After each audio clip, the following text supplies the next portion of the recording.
One stormy night long ago, 5 people stepped through the door of an elevator and one nightmare.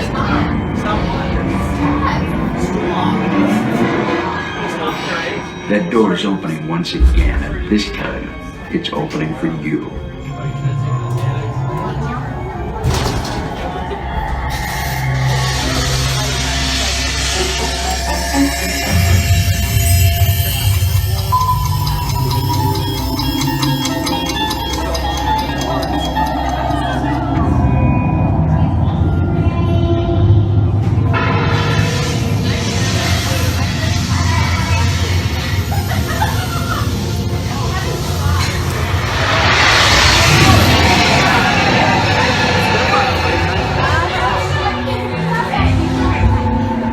You are about to discover what lies beyond the 5th dimension, beyond the deepest, darkest corner of the imagination, in the Tower of Terror.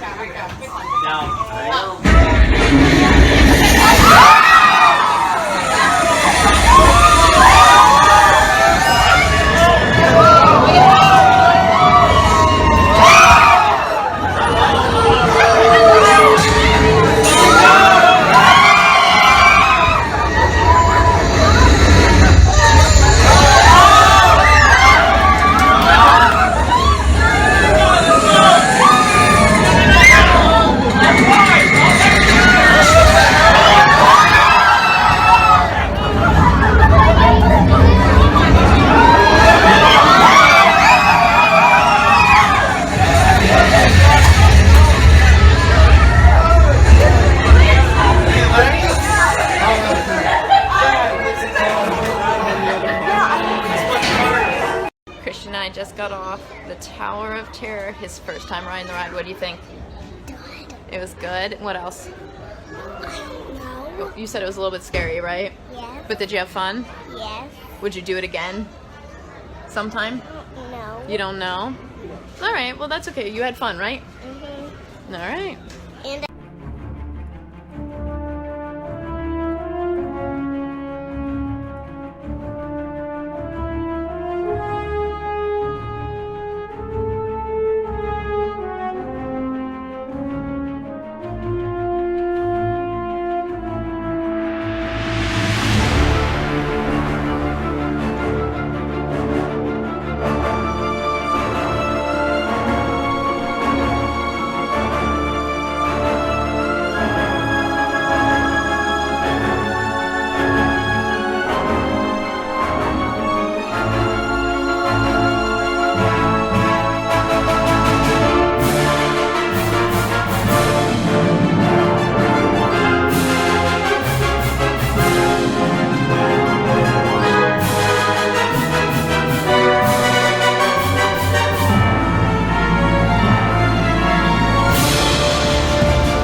hanging out by Ronto Roasters with a Ronto wrap.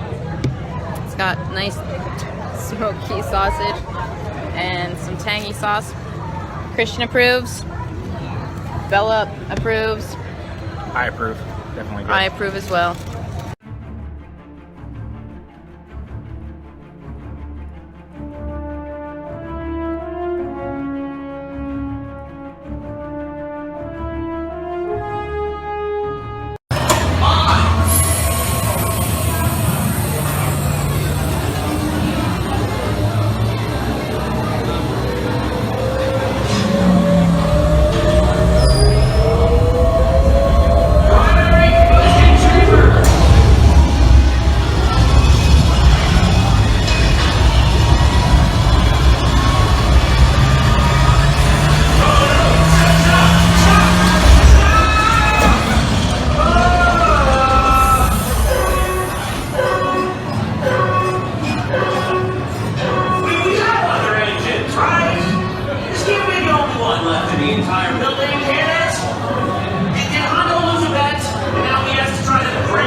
Due to our camera and computer not talking so well while we were on the trip, we lost a good amount of video. We had on-ride stuff from Rise of the Resistance and Smuggler's Run. We had us walking in to the park and into Batu. Into Galaxy's Edge.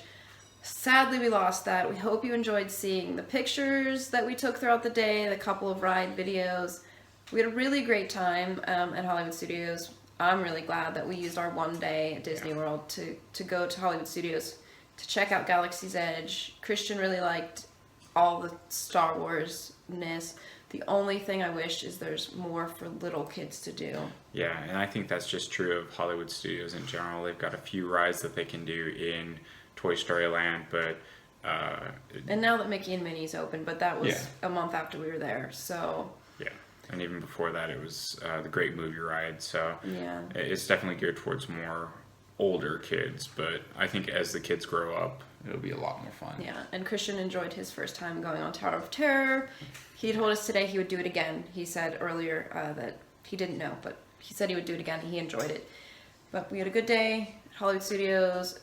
I would recommend, if you want to check out Galaxy's Edge, do it in the late afternoon, early evening, because there's so much less people, and it feels more like you're in a Star Wars atmosphere and not in a theme park.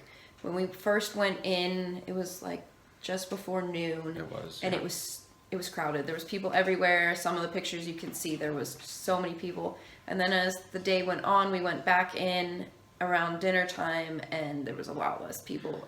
Yeah, I definitely think if they're still utilizing the virtual queues and you have a park hopper, definitely show up, get in that virtual queue, and then go enjoy another park, or maybe just if you're planning out to have Hollywood Studios as that day, maybe enjoy your resort in the morning and then head back for the afternoon part of Hollywood Studios, just because it is a lot less crowded in the parks. Yeah, we got to the park at 6:30. About 6:30, yeah. For an 8 o'clock opening. They let us in around 7. Around 7.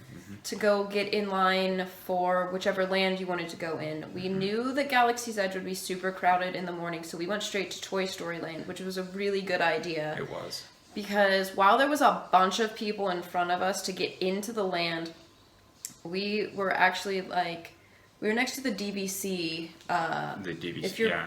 familiar with that area, like when you turn to go into Toy Story Land, there's a Disney Vacation Club set up, and that's about where we were to start, and then we moved forward a little bit more once it got closer to opening. We were able to get our boarding pass for Rise of the Resistance. We got group 51, which we were called for our 2-hour window at that point, just around noon. Yeah. So it wasn't too long of a wait. No. But going to Toy Story Land first was good because we were able to get on a couple of rides before things got busy. We were able to set up rider swap. Christian and I went on Slinky Dog first, and we pretty much, it was a breeze. It wasn't a very long wait at all. We got Miriya set up for the rider swap because Isabella is not tall enough to go on Slinky Dog yet. But that was a super easy process, and we walked almost on. They went on the ride. Bella and I went and got in line for Toy Story Mania, and we both got off at the same time. By the time we got off the ride, I think the wait time for Slinky Dog was up to 65 minutes at that point. It was ridiculous because then when we got on Toy Story Mania again, the line was out to the point where a cast member was holding the little sign that says, from this point, it's 90 minutes. And even at that point, when we got in line for Toy Story Mania again, that was about a 45-minute line. Yeah, so the wait time had gone up a lot. So it was a good thing that we all got in the Slinky Dog line, and then once we got up to the rider swap desk, Christian and I went over so that he could go on again.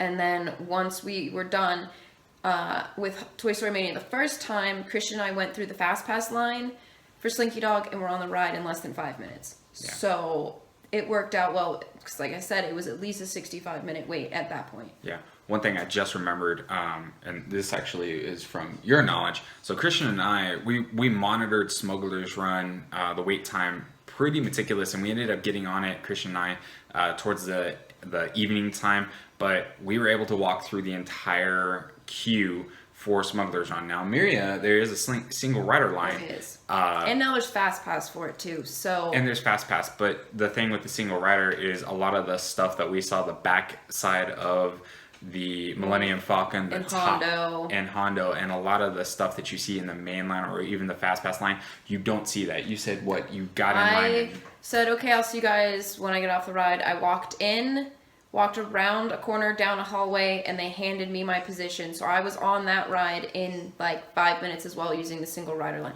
But it was also about 6 o'clock in the evening, so there weren't as many people in Galaxy's Edge. The standby line was a 40-minute wait at that point. So they had gone on with the 40-minute wait, and I think it was fluctuating between 35 and 40 minutes. But I went through the single rider line just to get on the ride, and like I said, like about 5 minutes until I was standing by the chessboard and the couch getting ready to get on the ride. Yeah, so it's definitely a good option if you just want to ride it. I would suggest go through the queue maybe the first time, and then if you have a party that's old enough and is willing to split up, maybe use that single rider option if you want to continue riding it throughout the day. Yeah, but see, that's one of the reasons we didn't use it, because if you're under 8, you have to ride with someone who is 14 or older. So once Christian's 8, it's only a few years. go for it. Yeah, 2 years and we'll be there. Another thing with waiting till the evening time, we were looking throughout the day, like you said, at the wait times for Smuggler's Run. When we were going to get on Rise of the Resistance, towards the end of our window, I got in the line at about 2 o'clock, and our window ended at 2:10 to go get in line. At that point, the wait time for Smuggler's Run was 130 minutes. Yeah. I'm not waiting 2 hours to get on a ride. So, watch the wait times in the app. But that was another thing. At one point, it was like, oh, it was like 50 minutes. We said we could do that, and we walked over, and it had jumped back up again. Yeah. So I really think that the evening time is the best time to get in line for Smuggler's Run. There's a lot less people walking around Galaxy's Edge, like I said. And while we were walking around, they had the ability for people to do walk-ups for Oga's Cantina, which normally is by reservation only. So the fact that they were like, come eat food, you know? Yeah, definitely. Galaxy's Edge is going to be, it's great no matter what, but if you don't like wall-to-wall people, the evening time is really great. Maybe kind of plan it out if you're going to pay attention to the wait times for Smuggler's Run, or eventually if Rise of the Resistance does go to just a standby line, kind of pay attention to that. Maybe go get a Ronto roaster or a sampler pack from Oga's, or even a drink, just kind of hanging out and waiting to see when that line, that way you can just immediately go to it when the line is shorter. There's also throughout Galaxy's Edge so much merchandise. Yeah. If you like Star Wars, look at the stuff, because there's a lot of reasonably priced stuff. You know, there's pins that are $10, which is the lower end of pin cost, which is great. Yeah. But there's also outrageously priced things like the custom Stormtrooper outfit that was like $700 or something. So, you know, it depends on your bank account and how much you really love Star Wars, I guess. Yeah. If you're a fan and you want to see what kind of merchandise it is, we'll link Miriya's album in the links below, and we'll make that it's on Facebook. We'll go ahead and make that a public album, just so you guys can see the different kinds of merchandise that are available, as well as the other pictures that we had from Lots Batu. of cool merchandise. Oh yeah. We got a couple of pins, but we also got some super cool custom custom souvenirs. As you saw, you made a lightsaber. I did make a lightsaber, and Christian made R2A5, his BB-8 style droid. He says he knows it's not an R2 unit, but he likes the name. Yep. We also had a video of you doing the lightsaber and building the droid, which unfortunately do not exist anymore. When we walked in for our droid appointment, Christian was asked which... There's Christian. Hi, Christian. Say hi. Christian was asked... Okay. Okay, what's it? You're gonna change. He's gonna change the name apparently to his R2 unit. Christian was given a basket, and he was asked if he wanted to build an R2 or a BB unit, because you're given a basket. Depending on that, it tells you which pieces you need to pick from the conveyor belt and then assemble. I think the longest part of the whole process was waiting for an assembly station to open, but we were maybe in there 30 minutes. Yeah, you guys went in there long. Isabella and I just hung out outside, running around in Batu. And like I said, this was towards the evening time, so there were a lot less people. His appointment time was like 5 o'clock, so it wasn't bad. And at that point, they were also allowing people to just walk up without a reservation to build a droid. There was a specific line for those with reservations and those without. The cost of the droid after tax was, I want to say, like $107 or $108, but I mean, it's a droid. You pick the pieces out, and it's a remote control droid that's super cool, and it freaks the dog out. So, you know, it's a lot of fun. Yep, definitely. The lightsaber. The lightsaber was about $212 to $220 after taxes were taken, and it's really about the experience. And the cool thing, and I know that there's other vloggers out there that have shown off their custom lightsaber, is right now I have a blue kyber crystal in my lightsaber, but in going back to Hollywood Studios, which we definitely will, I can get different color kyber crystals, and it'll actually change the color of my blade. So that's a really cool thing that you have as an option. I think the kyber crystals are like $13 or Yeah, something. it's not bad. But there's a variety of colors. There's green, blue, red, white. I think Yellow. there's yellow. So there's a lot to choose from. Yep. They even white. I think the white's cool too. Not for like your first one, because No. that's not like, oh, it's a white. Like, but for if you're gonna get more, I think the white one's pretty cool. Yeah, and it's definitely about the experience. It's very theatrical, and they have people that help you all along the way, from picking out your handle material all the way to final production of your lightsaber. So, Ooh, one last thing that is very important about like Galaxy's Edge. Because they want you to be fully immersed, there's no signs telling you where things are. oh yeah, So when we first walked into Galaxy's Edge, we were a little confused about where we were going. So we wandered around for a bit, and then we got our bearing. We found out where things were. It's really just a big circle. circle-ish. Not a like exact circle, but be on the lookout for banners. The lightsaber one, they're like the lightsaber and the I can't think right now, but the droid. yeah. So be on the lookout because it's not labeled anywhere. and- Nothing is labeled. And if need be, always refer to your My Disney Experience app. It's got the map in there that will tell you where you are based on GPS, and then it actually has a directions capability. So you can say, hey, I want to go to Oba's Cantina, or I want to go to this location, and it'll give you a map to follow. So Yep. Oh, I had it and I lost it. While you're wandering around, Not freaking out. it's not be freaking- on the lookout for characters. You never know who you're gonna run into.